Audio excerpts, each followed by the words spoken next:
नमस्कार दोस्तों। आज हम आपके लिए लेकर आए हैं सुभद्रा कुमारी चौहान जी की मार्मिक और भावनाओं से भरी कहानी मझली रानी। ये कहानी नारी के मन, उसके संघर्ष, त्याग और आत्मसम्मान की गहरी झलक दिखाती है।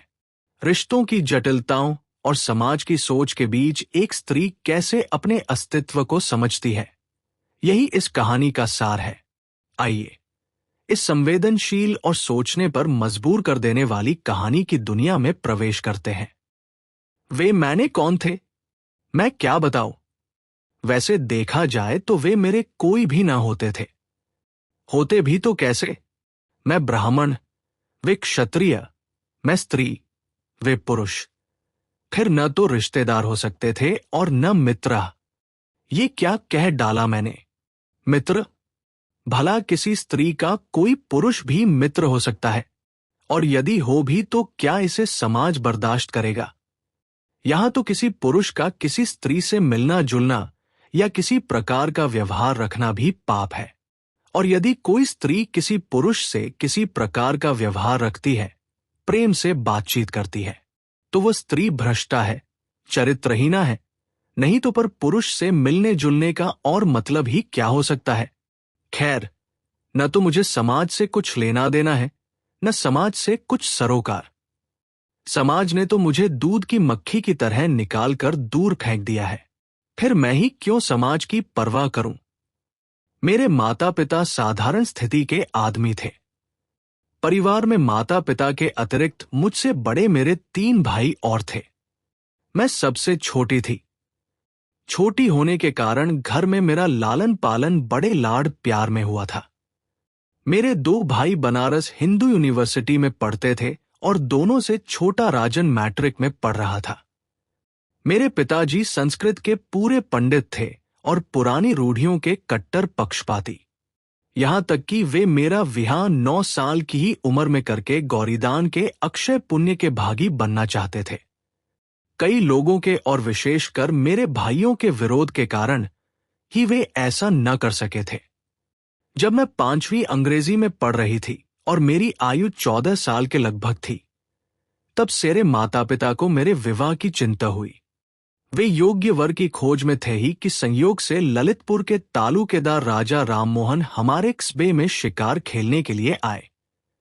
कस्बे से लगा हुआ ही एक बड़ा जंगल था, जहां शिकार खेलने का अच्छा मौका था। उनका खेमा जंगल से बाहर कस्बे के पास ही था। कस्बे वालों के लिए ये एक खास तमाशा भी हो गया था। उनके टेंट में कभी ग्रामोफोन बजता और कभी नाच गाना होता है। लोग बिना पैसे के तमाशा देखने को झुंड के झुंड जमा हो जाते। एक दिन मैं भी राजन और पिताजी के साथ राजा साहब के डेरे पर गई। मेरे पिताजी की राजा साहब से जान पहचान हो गई थी। हम लोग उन्हीं के पास जाकर कुर्सियों पर बैठ गए। राजा साहब ने हमारा बड़ा सम्मान किया। लौटते समय उन्होंने हम लोगों को अपनी ही सवारी पर भेजा और साथ में बहुत से फल, मेवा और मिठाई इत्यादि भी रखवा दी। कस्बे की कई लड़कियां और लड़कों ने मुझे राजा साहब की सवारी पर लौटते हुए उत्सुक नेत्रों से देखा, किंतु उस सवारी पर बैठकर मैं अनुभव कर रही थी कि जैसे मैं भी कहीं की रानी हूं। और मैंने उनकी ओर आंख उठाकर भी न देखा। दूसरे दिन राजा साहब ने स्वयं पिताजी को बुलवा भेजा और उनसे मिलकर 2-3 घंटे बाद जब पिताजी लौटे तो इतने प्रसन्न थे कि उनके पैर धरती पर पड़ते ही न थे। ऐसा मालूम होता था कि वे सारे संसार को जीत कर आ रहे हैं। आते ही उन्होंने मेरी पीठ ठोंकी और मां से बोले, लो, इससे अच्छा और क्या हो सकता था। तारा का विवाह राजा साहब के मंझले लड़के से तय हो गया। माता पिता दोनों ही इस संबंध से बड़े प्रसन्न हुए। मेरे भाइयों ने जब सुना कि तारा का विवाह एक तालुकेदार के विलासी लड़के से, जो सामूली हिंदी पढ़ा लिखा है, तय हुआ है, तो उन्होंने इसका बहुत विरोध किया। किंतु उनके विरोध को कौन सुनता था। पिताजी तो अपनी हठ पकड़े थे। उनकी समझ में इससे अच्छा घर और वर मेरे लिए कहीं मिल ही न सकता था। सबसे अधिक आकर्षक बात तो उनके लिए थी वह कि वर बहुत बड़े खानदान 20 बिस्वे कन्वजियों के घर का लड़का था। फिर राजा से रिश्तेदारी करके कस्बे में उनकी इज्जत बढ़ न जाएगी क्या? इसके अतिरिक्त विवाह का प्रस्ताव भी तो स्वयं राजा साहब ने ही किया था, नहीं तो भला मामूली हैसियत के मेरे पिताजी ये प्रस्ताव कैसे ला सकते थे? सबसे बढ़कर बात तो ये थी कि दहेज के नाम से कुछ न देकर भी लड़की इतने बड़े घर में ब्याही जाती थी। फिर भला इतने बड़े बड़े आकर्षणों के होते हुए भी पिताजी इस प्रस्ताव को कैसे टाल देते? पिताजी मेरी किस्मत की सराहना करके कहते, मेरी तारा तो रानी बनेगी। रानी बनने की खुशी में मैं खुली फूली फिरती थी। भाइयों का विरोध करना मुझे अच्छा न लगता, किंतु मैं उनके सामने कुछ कह न सकती थी। खैर, भाइयों के बहुत विरोध करने पर भी मेरा विवाह मंझले राजा मनमोहन के साथ हो ही गया। फूलों से सजी हुई मोटर पर बैठकर मैं ससुराल के लिए रवाना हुई। हमारे कस्बे और ललितपुर के बीच में केवल 27 मील का अंतर था, इसलिए बारात मोटरों से ही आई और गई थी। जीवन में पहली बार मोटर पर बैठी थी। मुझे ऐसा मालूम होता जैसे हवा में उड़ रही हूं। 27 मील तक मोटर पर बैठने के बाद भी जी न भरा था। यही चाहती थी कि रास्ता लंबा होता जाए और मैं मोटर पर घुमा करूं, किंतु क्या यह संभव था? आखिर को एक बड़े भारी महल के जनाने दरवाजे पर मोटर जाकर खड़ी हो गई। सास तो थी नहीं, इसलिए मेरी जेठानी बड़ी रानी जी परछन कर मुझे उतार ले गई। मुझे एक बड़े भारी सजे हुए कमरे में बिठा दिया गया। स्त्रियां बारी बारी से मुंह खोल के देखने लगी। कोई रुपया, कोई छोटे मोटे जेवर या कपड़े मेरी मुंह दिखाई में दे देकर जाने लगी। मेरी जेठानी बड़ी रानी ने भी मेरा मुंह देखा, कुछ बोली नहीं, हो करके मेरी अंगुली में अंगूठी पहना दी। मैंने सुना कि वे पास के किसी कमरे में किसी से कह रही थी। देखा बहू को, क्या तारीफ के पुल बांध रहे थे। ससुर जी के कहने से तो बस यही मालूम होता था कि इंद्र की अप्सरा ही होगी, पर न रूप न रंग, न जाने क्यों सुंदर कह कह के कंगले की बेटी ब्याह अपनी इज्जत हल्की की। रोटी बेटी का व्यवहार तो अपनी बराबरी वालों में होता है, बिरजू की मां, पर ससुर जी तो इसके रूप पर बिल्कुल लठी हो गए थे। मैं सुंदर नहीं तो क्या मुझे सुंदरता की परख भी नहीं है? न जाने कितनी सुंदरियां देखी है, ये तो उनके पैरों की धूल के बराबर भी न होगी। मालूम होता है उम्र के साथ साथ ससुर जी की आंखें भी सठिया गई है। मंझले राजा को डुबो दिया। बिरजू की मां उनकी हां में हां मिलाती हुई बोली, सुंदर तो है रानी जी, जैसी आप लोग हैं वैसी ही है, पर अभी बच्ची है, जवान होगी तो रूप और निखर आएगा। बड़ी रानी तिलमिला उठीन और बोली, रूप निखरेगा पत्थर, होनहार बिरवान के होत चीखने पात। निखरने वाला रूप सामने ही दिखता है। फिर वे जग विरक्ति के भाव में बोली, जाने भी दो, अच्छा हो या बुरा हमें करना ही क्या है। जब मैं वहां अकेली रह गई, सारी औरतें चली गईं, तो मेरी मां के घर की ख्वासन ने सूना कमरा देखकर मेरा मुंह खोल दिया। शीशा उठाकर मैंने एक बार अपना मुंह ध्यान से देखा, फिर रख दिया। ढूंढने से भी मुझे अपने रूपरंग में कोई ऐब न मिला। पहली बार केवल 5 दिन ससुराल में रहकर मैं अपने पिता के साथ मैके आ गई। ससुराल के 5 दिन मुझे 5 वर्ष की तरह मालूम हुए। मैंने जो रानीपने का सुनहला सपना देखा था, वो दूर हो चुका था। ससुराल से लौटकर मैंने तो कुछ नहीं कहा, किंतु खवासन ने वहां के सब हालचाल बतलाए। मां ने कहा, तो क्या रानी केवल कहने के लिए होती है? भीतर का हाल हमारे घरों से भी गया बीता होता है। मैं अपनी मां के साथ मुश्किल से महीनास्वा महीना ही रह पाई थी कि मुझे बुलाने के लिए ससुराल से संदेश आया। राजाओं की इच्छा के विरुद्ध तिल भर भी मेरे पिताजी कैसे जाते? न चाहते हुए भी उन्हें मेरी विदाई करनी पड़ी। इतनी जल्दी ससुराल जाना मुझे जरा भी अच्छा न लगा, परंतु क्या करती, लाचार थी। सावन में जबकि सब लड़कियां ससुराल से मैके आती हैं, मैं ससुराल रूपी कैदखाने में बंद होने चली। देवर के साथ फिर मोटर पर बैठी। इस बार मैंने अपना छोटा सा हारमोनियम भी साथ रख लिया था। फिर ससुराल पहुंची। पहली बार तो मेरे साथ मां के घर की ख्वासन थी। इस बार उस हारमोनियम और थोड़ी सी पुस्तकों को छोड़कर कुछ न था। मेरा जी एक कमरे में चुपचाप बैठे बैठे घबराया करता। घर में कोई ऐसा न था जिससे घंटे 2 घंटे बातचीत करके जी बहलाती। केवल छोटे राजा, मेरे देवर की बातें मुझे अच्छी लगती थी, किंतु वे भी मेरे पास कभी कभी और अधिकतर बड़ी रानी की नजर बचाकर ही आते थे।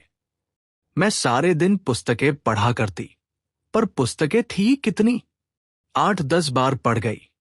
छोटे राजा कभी कभी मुझे अखबार भी ला दिया करते थे, किंतु सबकी आंख बचाकर। घर में सब काम के लिए नौकर चाकर और दास दासियां थी। मुझे घर में कोई काम न करना पड़ता था। मेरी सेवा में भी 2 दासियां सदा बनी रहती थीं, पर मुझे तो ऐसा मालूम होता था कि मैं उनके बीच में कैद हूं, क्योंकि मेरी रायरत्ती भी बड़ी रानी के पास लगा दी जाती थी। उन दासियों में से यदि मैं किसी को किसी काम से कहीं भेजना चाहती तो वे मेरे कहने मात्र से ही कहीं न जा सकती थी। उन्हें बड़ी रानी से हुक्म लेना पड़ता था।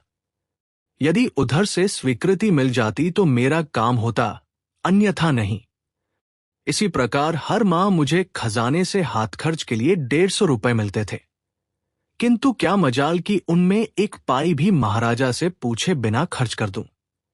भीतर के शासन की बागडोर बड़ी रानी के हाथ में थी और बाहर की महाराजा मेरे ससुर के हाथ में। मेरे पति मंझले राजा, बड़े ही विलासप्रिय, मदिरा सेवी, शिकार के शौकीन और न जाने क्या क्या थे। मैं क्या बताऊं, वे बहुत सुंदर भी थे, किंतु उनके दर्शन मुझे दुर्लभ थे। 4 दिन में कभी घंटे आध घंटे के लिए वे मेरे कमरे में आ जाते तो मेरा अहोभाग्य समझो। उनकी रूपमाधुरी को एक बार जी भर पीने के लिए मेरी आंखें आज तक प्यासी हैं, किंतु मेरे जीवन में ये अवसर कभी न आया।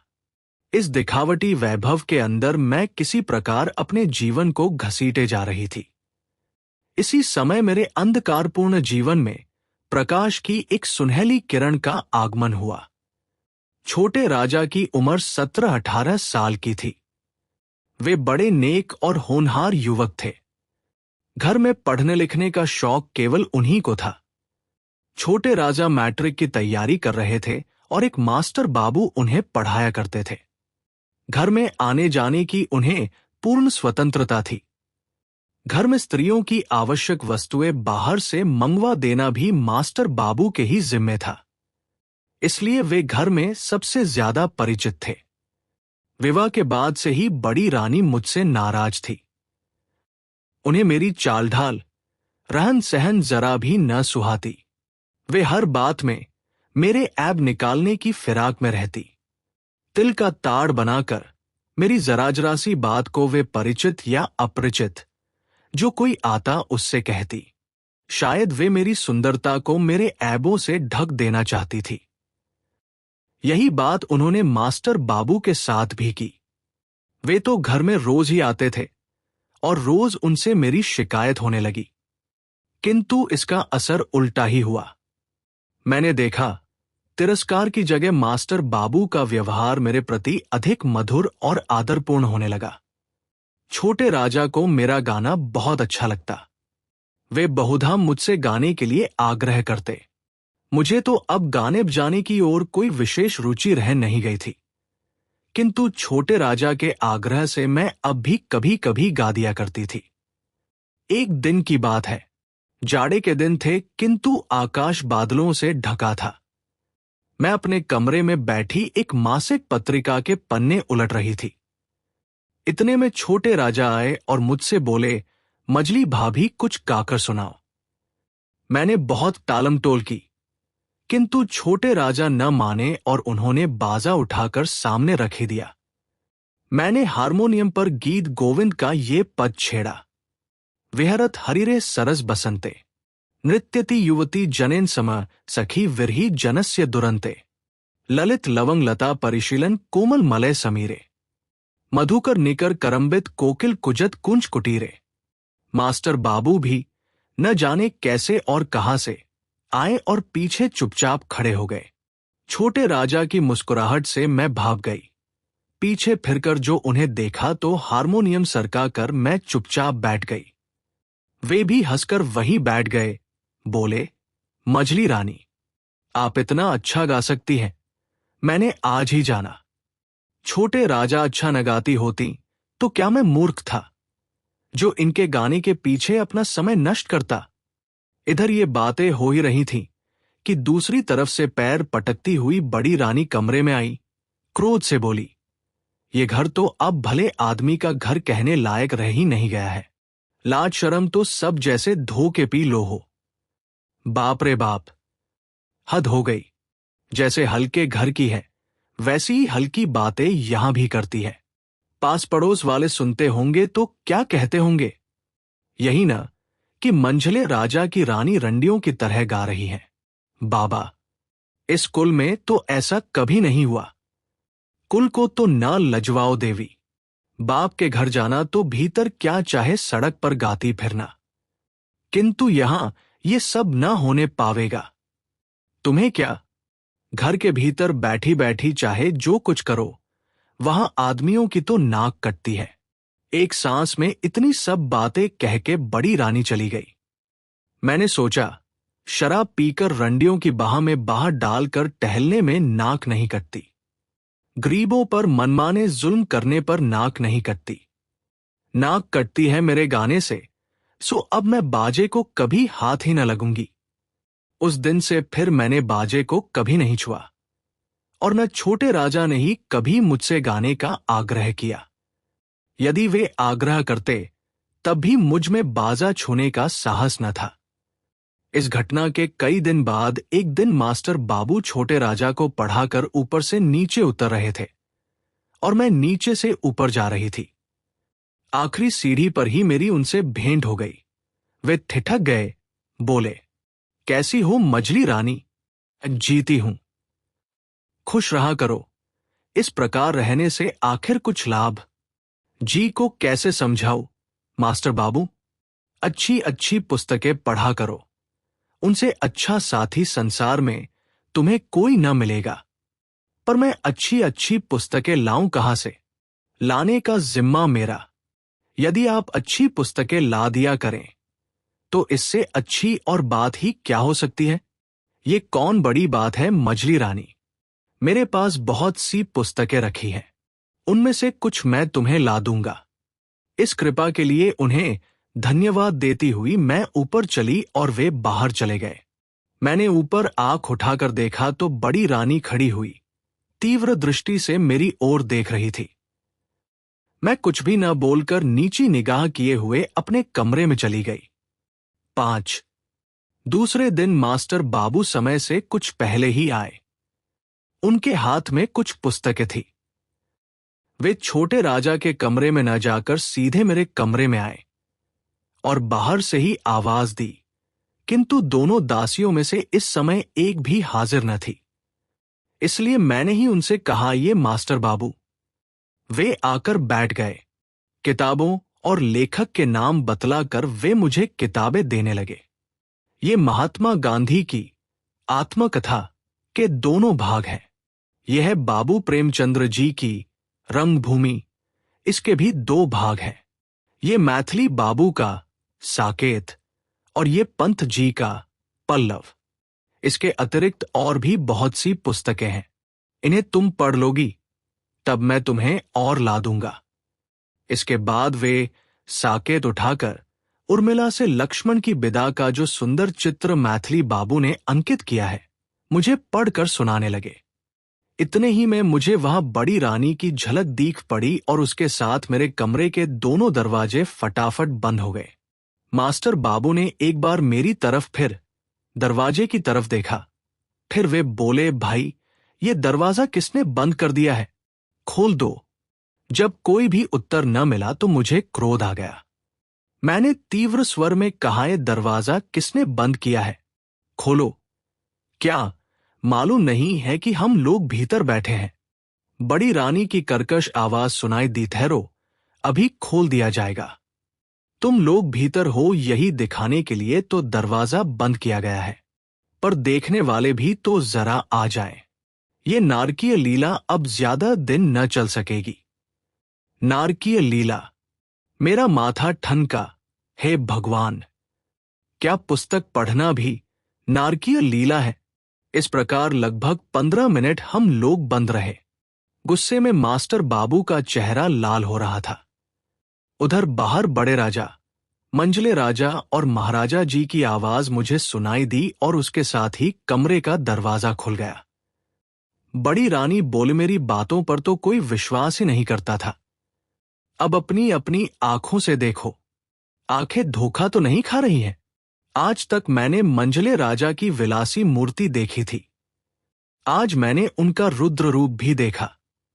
क्रोध से पैर पटकते हुए वे बोले, किरण कुमार, इस कमरे में तुम किसके हुक्म से आए?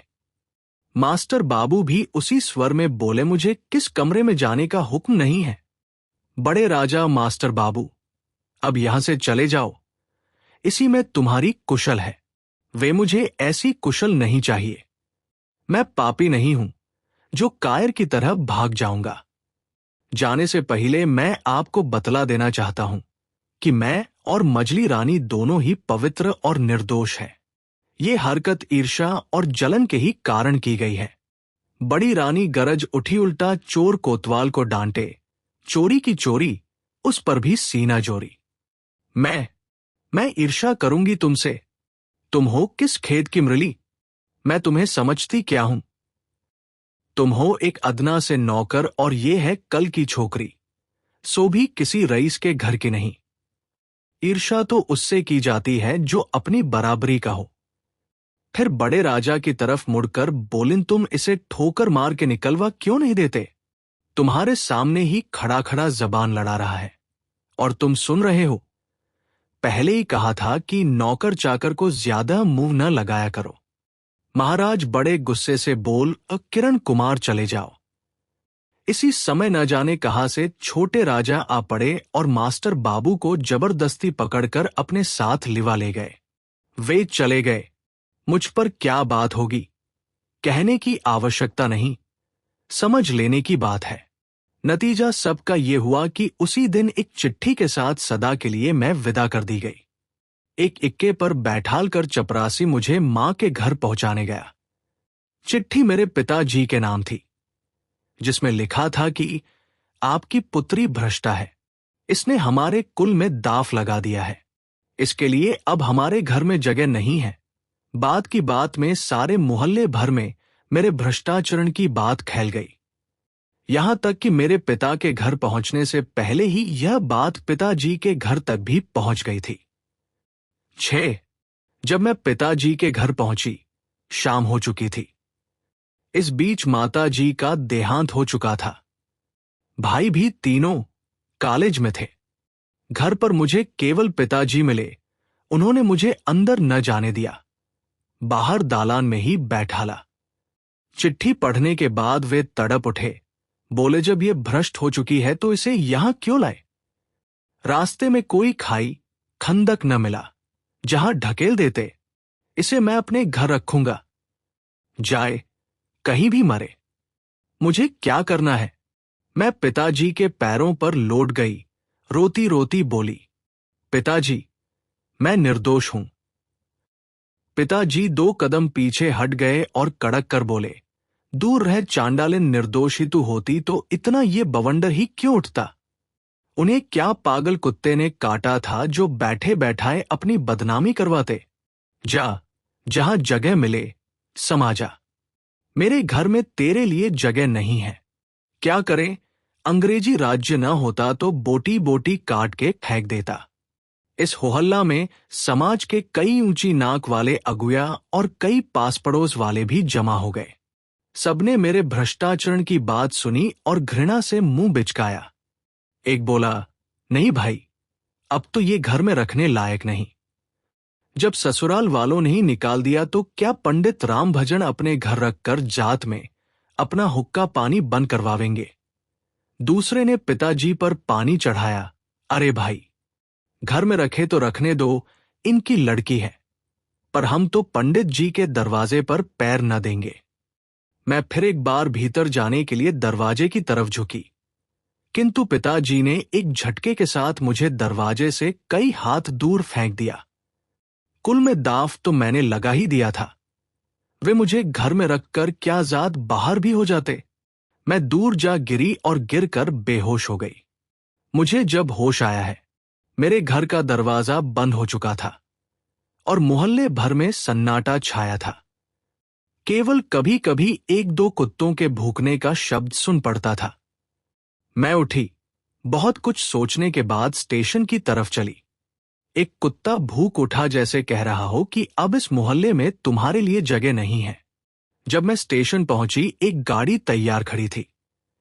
बिना कुछ सोचे विचारे मैं गाड़ी के एक जनाने डिब्बे में बैठ गई। गाड़ी कितनी देर तक चलती रही, कहां कहां खड़ी हुई, कौन कौन से स्टेशन बीच में आए, मुझे कुछ पता नहीं। किंतु सवेरे जब ट्रेन कानपुर पहुंचकर रुक गई और एक रेलवे कर्मचारी ने आकर मुझे उतरने को कहा, तो मैं जैसे चौंक सी पड़ी। मैंने देखा पूरी ट्रेन यात्रियों से खाली हो गई है। स्टेशन पर भी यात्री बहुत कम थे। ट्रेन से उतरकर मेरी समझ में ही न आता था कि कहाँ जाऊं। कल इस समय तक जो एक महल की रानी थी, आज उसके खड़े होने के लिए भी स्थान न था। बहुत देर बाद मुझे एकाएक ख्याल आया कि सत्याग्रह संग्राम तो छिड़ा ही हुआ है। क्यों न मैं भी चलकर स्वयं सेविका बन जाऊं और देश सेवा में जीवन बिता दूं। पूछती हुई मैं किसी प्रकार कांग्रेस दफ्तर पहुंची। वहां पर 2-3 व्यक्ति बैठे थे। उन्होंने मुझे पूछा कि मेरे पास किसी कांग्रेस कमेटी का प्रमाण पत्र है। मैंने कहा नहीं, तो उन्होंने मुझे स्वयं सेविका बनाने से इनकार कर दिया। इसके बाद मैं इसी प्रकार कई संस्थाओं और सुधारकों के दरवाजे दरवाजे भटकी, किंतु मुझे कहीं भी आश्रय न मिला। विवश होकर मैं भूखी प्यासी चल पड़ी, किंतु जाती कहाँ। थककर एक पेड़ के नीचे बैठ गई। मैंने अपनी अवस्था पर विचार किया। मैं आज रानी से पद की भिखारिन हो चुकी थी। मेरे सामने अब भिक्षावृत्ति को छोड़कर दूसरा उपाय ही क्या था। इसी समय न जाने कहां से एक भिखारिन बुढ़िया भी उसी पेड़ के नीचे कई छोटी छोटी पोटलियां लिए हुए आकर बैठ गई। बड़े इत्मीनान के साथ अपने दिन भर के मांगे हुए आटे, दाल, चावल को अपने चीथड़े में अच्छी तरह बांधकर बुढ़िया ने मेरी तरफ देखा। मैंने भी उसकी ओर देखा। दुख में भी एक प्रकार का आकर्षण होता है, जिसने क्षण भर में ही हम दोनों को एक कर दिया। भिखारिन बहुत बूढ़ी थी, उसे आंख से कम दिख पड़ता था। भिक्षावृत्ति करने के लिए अब उसे किसी साथी या सहारे की जरूरत थी। मैं उसी के साथ रहने लगी। कई बार मैंने आत्महत्या करनी चाहिए, किंतु उस समय ऐसा मालूम होता कि जैसे कोई हाथ पकड़ लेता हो। मैं आत्मघात भी न कर सकी। लगातार 1 साल तक भिखारिन के साथ रहकर मुझे भीख मांगना न आया। आता भी कैसे। मैं बुढ़िया का हाथ पकड़कर उसे सहारा देती हुई चलती, भीख वही मांगा करती। मैं जवान थी, सुंदर थी। फटे चीथड़े और मैले कुचैले वेश में भी मैं अपना रूप न छिपा सकती। मेरा रूप ही हर जगह मेरा दुश्मन हो जाता। अपने सतीत्व की रक्षा हेतु मुझे बहुत सचेत रहना पड़ता था और इसीलिए मुझे जल्दी जल्दी स्थान बदलना पड़ता था। मेरे बदन की साड़ी फटकर तार तार हो गई थी। बदन ढकने के लिए साबित कपड़ा भी न था। प्रयाग में माघी अमावस्या के दिन बड़ा भारी मेला लगता है। बुढ़िया ने कहा, वहां चलने पर हमें 3-4 महीने भर खाने को मिल जाएगा और कपड़ों के लिए पैसे भी मिल जाएंगे। मैं बूढ़ी के साथ पैदल ही प्रयाग के लिए चल पड़ी। मांगते खाते कई दिनों में हम लोग प्रयाग पहुंचे। यहां पूरे महीने भर मेला रहता है। दूर दूर के बहुत से यात्री आते हैं। हम लोग रोज सड़क किनारे एक कपड़ा बिछाकर बैठ जाते और दिन भर भिक्षा मांगकर शाम को एक पेड़ के नीचे अलाव जलाकर सो जाते। एक दिन इसी प्रकार शाम को जब हम दिन भर की भिक्षावृत्ति के बाद लौट रहे थे, एक बग्धी निकली जिसमें कुछ स्त्रियां थी। बुढ़िया एक पैसे के लिए हाथ फैलाकर गाड़ी के पीछे पीछे दौड़ी। कुछ देर बाद गाड़ी के अंदर से एक पैसा खहका गया। शाम को धुंधले प्रकाश में बुढ़िया जल्दी पैसा देख न सकी। वह पैसा देखने के लिए कुछ देर झुकी रही। उसी समय एक मोटर पीछे से और एक सामने से आ गई। बुढ़िया ने बचना चाहा, मोटर वाले ने भी बहुत बचाया, पर बुढ़िया मोटर की चपेट में आ ही गई।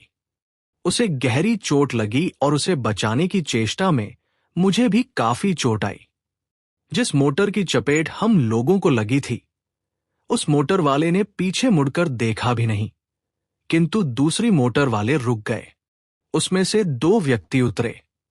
मेरे मुंह से सहसा एक चीख निकल गई। कई दिनों तक लगातार बुखार के बाद जिस दिन मुझे होश आया, मैंने अपने आप को एक जनाने अस्पताल के पर्दा वार्ड के कमरे में पाया। एक खाट पर मैं पड़ी थी। मेरे पास ही दूसरी खाट पर भिखारिन मरणासन अवस्था में पड़ी थी। मैं खाट से उठकर बैठने लगी तो मास्टर बाबू पास ही कुर्सी पर बैठे कुछ पढ़ रहे थे। मुझे उठते देखकर पास आकर बोले, अभी आप न उठें। बिना डॉक्टर की अनुमति के आपको खाट से उठना नहीं है। क्यों? मैं पद की भिखारिन, मुझे ये साफ सुथरे कपड़े नमनरम बिछौने क्यों चाहिए? कल से तो मुझे फिर वही गलीगली की ठोकर खानी पड़ेगी ना। उनकी बड़ी बड़ी आंखें सजल हो गई। वे बड़े ही करुण स्वर में बोले, मजली रानी, क्या तुम मुझे क्षमा न करोगी? तुम्हारा अपराधी तो मैं ही हूं ना। मेरे ही कारण तो आज तुम राजरानी से पद की भिखारिन बन गई हो। जब मुझे उन्होंने मंजली रानी कहकर बुलाया तो मैं चौंक पड़ी। सहसा मेरे मुंह से निकल गया, मास्टर बाबू +++। 2-3 दिन में मैं पूर्णतया स्वस्थ हो गई, परंतु भिखारिन की हालत न सुधर सकी। एक दिन उसने अपनी जीवन लीला समाप्त कर दी। उसके अंतिम संस्कारों से निवृत्त होकर मैं मास्टर बाबू के साथ उनके बंगले में रहने लगी। किंतु मैं अभी तक नहीं जान सकी कि वे मेरे कौन हैं। वे मुझ पर माता की तरह ममता और पिता की तरह प्यार करते हैं, भाई की तरह सहायता और मित्र की तरह नेक सलाह देते हैं, पति की तरह रक्षा और पुत्र की तरह आदर करते हैं। कुछ न होते हुए भी वे मेरे सब कुछ हैं, और सब कुछ होते हुए भी वे मेरे कुछ नहीं हैं।